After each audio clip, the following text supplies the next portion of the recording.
La vie du Christ ne sera dès lors de sa sortie des eaux baptismales qu'une longue tentation, car les 40 jours du désert symbolisent la durée d'une destinée humaine. Le Fils de l'homme sera soumis au pouvoir de Satan en attendant qu'il en sorte définitivement victorieux. Que ce combat entre le Christ et Satan ait pour horizon la mort. L'évangile de Marc l'évoque à l'évidence d'un simple mot concernant Jean, mais à travers lui Jésus, après que Jean eut été livré. Marc 1,14.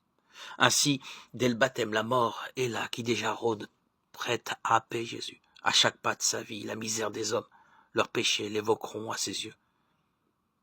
Il ne peut vivre, c'est sa vocation, qu'en s'offrant la mort pour en triompher.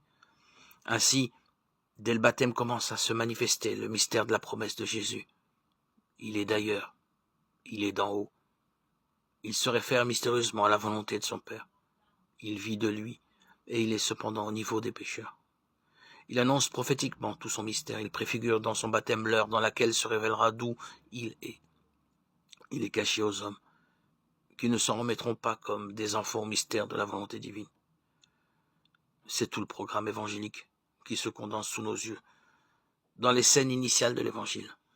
Baptême, tentation, présence voilée de la mort, préfiguration de toute la vie du Christ.